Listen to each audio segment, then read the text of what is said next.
अभिवादन स्वीकार कीजिए ब्रजेश मिश्रा का और आप देखना शुरू कर चुके हैं द डिबेट। बहनों भाइयों, हर जगह सिर्फ चर्चा बिहार के चुनाव की है। बिहार में कोई बदलाव की बयार है या फिर वापस नीतीश कुमार है? क्या चल रहा है बिहार में और बिहार की जनता ने क्या संकल्प लिया है? परिवर्तन चाहती है या वापस नीतीश कुमार की ही हुकूमत बिहार की जनता चाहती है?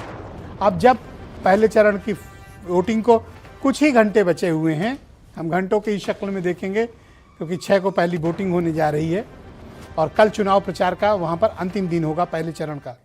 ऐसी स्थिति में बिहार की जनता का क्या मैंडेट है, आज चर्चा इसी विषय की। बहनों भाइयों, बिहार की राजनीति में वही सब कुछ हो रहा है जो लोकसभा चुनाव के चौथे चरण के बाद उत्तर प्रदेश के भीतर हो रहा है।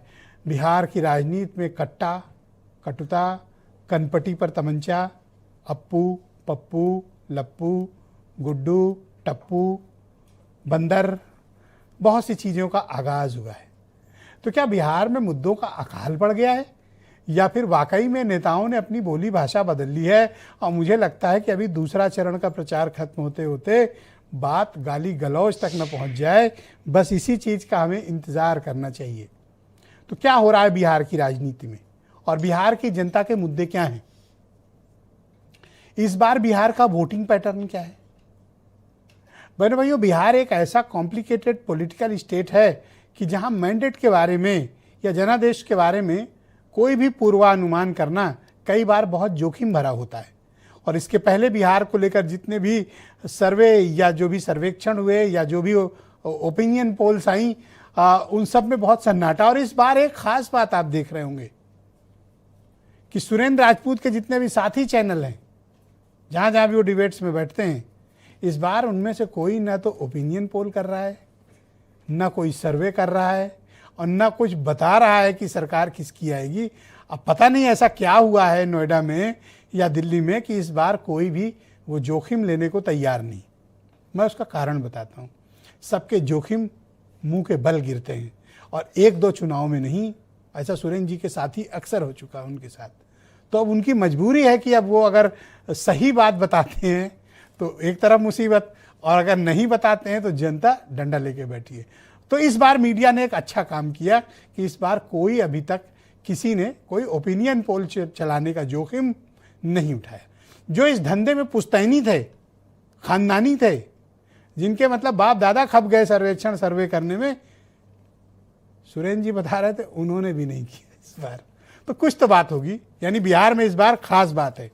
खास क्या हो सकता है? दो बातें हो सकती हैं। या तो बिहार बदलाव की बयार की तरफ है और या फिर बिहार फिर से गठबंधन की सरकार चाहेगा, चाहे वो इधर के गठबंधन की या उधर की।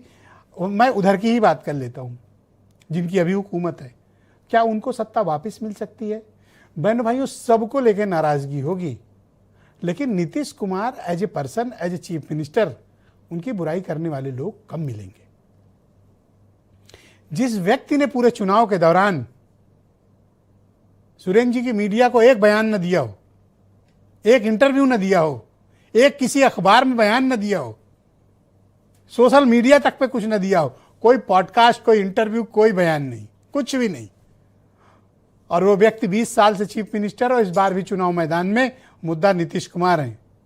विपक्ष की हिम्मत नहीं पड़ती कि नीतीश कुमार के खिलाफ बोले और सत्ता पक्ष तो अपने कंधे पे बिठा के उन्हें दौड़ रहा है।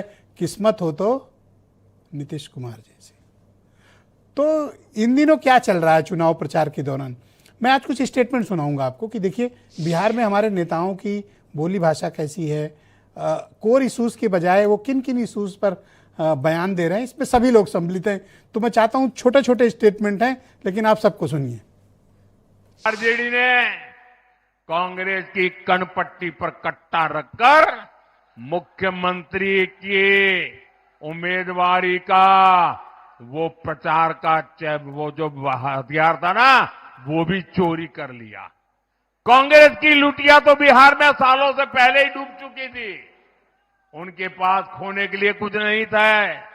अब कांग्रेस के नेताओं ने आरजेडी की लुटिया डुबाने की सुपारी ले ली है। आज इंडी गठबंधन के 3 और बंदर आ गए। पप्पू, टप्पू और अप्पू के नाम पर। पप्पू सच बोल नहीं सकता, टप्पू अच्छा देख नहीं सकता, अप्पू सच सुन नहीं सकता। मोदी साहब गरीब के तरफ नहीं देखे, सिर्फ उनके दिमाग में चुनाव चुनाव चुनाव चुनाव ही है।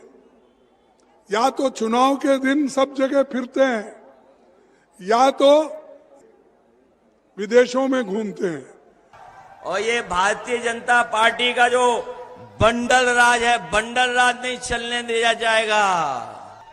भ्रष्टाचार से कमाए हुए पैसों का जो बंडल बांध करके भाजपाई यहां से बाहर ले जा रहे हैं, अब बिहार की लूट नहीं होने दी जाएगी।